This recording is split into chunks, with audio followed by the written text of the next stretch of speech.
শুরুতে একটা প্রশ্ন ছুড়ে দেই, রাজনীতি কি আবেগে চলে নাকি হিসাব নিকাশে?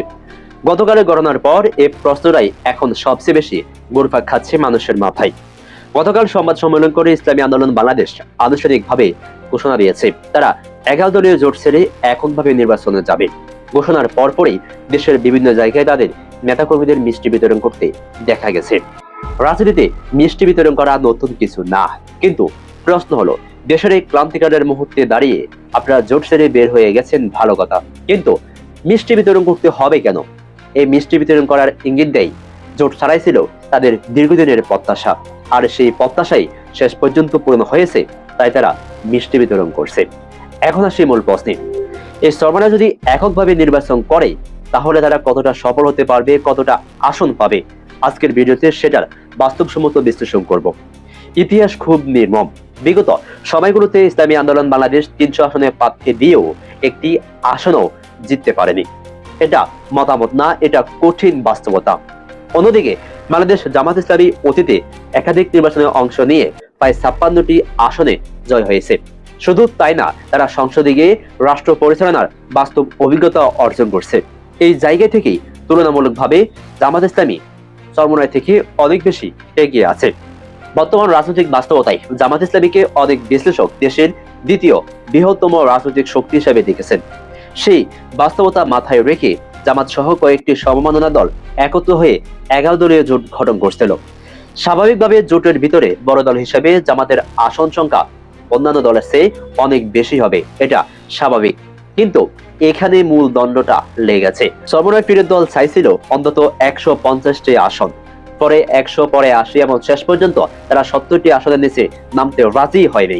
বাস্তব রাজনীতিতে এই দাবি কতটা যৌক্তিক সেটাই প্রশ্ন। একটি দল যার জাতীয় ভোট ব্যাংক সব মিলিয়ে প্রায় 3% কাছাকাছি, তারা কিভাবে 150 আসনের দাবি তোলে? শেষ পর্যন্ত এই আসন সমঝোতা তারা পুরোই জোট ভাঙ্গার মূল কারণ হয়ে দাঁড়ায়। তারা এখন ঘোষণা দিয়েছে 300 আসনে নির্বাচন করবে, কিন্তু সংখ্যা দিয়ে রাজনীতি চলে না, রাজনীতি চলে শক্তি দিয়ে। বিভিন্ন জরিপ অনুযায়ী ইসলামী আন্দোলনের মোট ভোট দেশের মধ্যে পায় 3%। এই ভোটে জাতীয় পর্যায়ে জয় পাওয়া পায় অসম্ভব। তাদের ভোটের বড় একটি অংশ বরিশালে কেন্দ্রীভূত, সেখানেও প্রতিযোগিতা ভয়ঙ্কর। বাস্তবতা হলো, এবারে নির্বাচন মূলত দাঁড়িপাল্লা বনাম ধানের শীষের লড়াই। এই দুই প্রতীকের বাহিরে জায়গা করে নেওয়া যে কোনো দলের জন্য অসম্ভবের কাছাকাছি। সেই হিসাবে ইসলামী আন্দোলন হয়তো সর্বোচ্চ 1 বা 2টি আসনের টিকে থাকতে পারে, তাও না পাওয়ার সম্ভাবনা বেশি। সবচেয়ে বড় ট্র্যাজেডি হলো, যদি তারা 11 দলীয় জোটের সঙ্গে থাকতো তাহলে 40 থেকে 50টি আসনে সমঝোতার ভিত্তিতে নির্বাচন করত, তাহলে অন্তত 10 থেকে 15টি আসনে জয়ের বাস্তব সুযোগ ছিল, সংসদে যাওয়ার দরজা খুলত, জাতীয় রাজনীতিতে একটি দৃশ্যমান অবস্থান তৈরি হতো। কিন্তু সেটা হলো না। কারণ কি? বিশ্লেষকদের মতে অহংকার, আত্মহাম্মিকা আর ক্ষমতার মোহ। এককভাবে ক্ষমতা যাওয়ার স্বপ্ন দেখা দোষের না, কিন্তু প্রশ্ন হলো, এই স্বপ্ন বাস্তবায়নের মতো উপাদান কি তাদের আছে? রাষ্ট্র চালাতে শুধু আবেগ লাগে না, লাগে অর্থনীতি বোঝার ক্ষমতা, প্রশাসনিক দক্ষতা আর আন্তর্জাতিক বাস্তবতা সম্পর্কে ধারণা। এখানে বড় প্রশ্নগুলো উঠে আসে। স্বাস্থ্য খাতে তাদের বাস্তব অবদান কি? কয়টি হাসপাতাল, মেডিকেল কলেজ বা জাতীয় মানের সেবামূলক প্রতিষ্ঠান দ্বারা চালাচ্ছে? অর্থনীতিতে তাদের অবস্থান কোথায়? ব্যাংক, বড় আর্থিক প্রতিষ্ঠান বা শক্ত তহবিল, কোনটা তাদের আছে? সংকটকালে দ্রুত সিদ্ধান্ত নেওয়ার সক্ষমতা কতটা? দলের মাসিক ফান্ডিং কোথায় থেকে আসে? কতটা স্বচ্ছতা আছে, সে হিসাব কোথায়? দেশের বাহিরে প্রবাসীদের মধ্যে তাদের সংগঠিত শক্তি কতটা? আন্তর্জাতিক নেটওয়ার্ক কোথায়? বিদেশি কূটনীতিকদের চোখে তারা কতটা গ্রহণযোগ্য?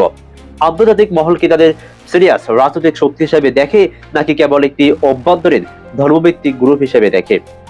বিশ্ববিদ্যালয়গুলোতে তাদের অবস্থান কি? গবেষণা, নীতিগত বিতর্ক, বুদ্ধিভিত্তিক চর্চায় তাদের ভূমিকা কোথায়? নিজস্ব মিডিয়া, চিন্তা কেন্দ্র বা নিয়মিত রাষ্ট্র ভাবনা তৈরির প্ল্যাটফর্ম কয়টি আছে?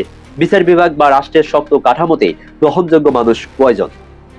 আর সবচেয়ে সংবেদনশীল প্রশ্ন, তাদের রাজনীতিতে ত্যাগের ইতিহাস কোথায়? কতজন নেতাকর্মী বাস্তবে জুলুম নির্যাতনের শিকার হয়েছে, তার নথি কোথায়? এসব প্রশ্নের উত্তর না দিয়ে জোট ছাড়ার খুশিতে মিষ্টি খাওয়া মানুষের কাছে স্বাভাবিক মনে হয় না, বরং মনে হয় জোট ছাড়ার জন্য একটা অজুহাতি কি আগ থেকে খোঁজা হচ্ছিল? এই প্রশ্নগুলোর উত্তর খুঁজতেই আজকের বিশ্লেষণ। কারণ রাজনীতি আবেগে শুরু হতে পারে, কিন্তু বাস্তবতায় টিকে থাকতে হলে হিসাবে রাজনীতি শেষ কথা। দর্শক, চরমোনাই 11 দলীয় জোট থেকে বের হয়ে কি ভুল সিদ্ধান্ত নিয়েছে নাকি সঠিক সিদ্ধান্ত নিয়েছে, আপনি কি মনে করেন জানান কমেন্টের ঘরে আপনার মূল্যবান মন্তব্য। আর এই চ্যানেলে নতুন হয়ে থাকলে সাবস্ক্রাইব করে বেল আইকনটি বাজিয়ে রাখুন, যাতে পরবর্তীতে এরকম ভিডিও পেতে পারেন। ধন্যবাদ।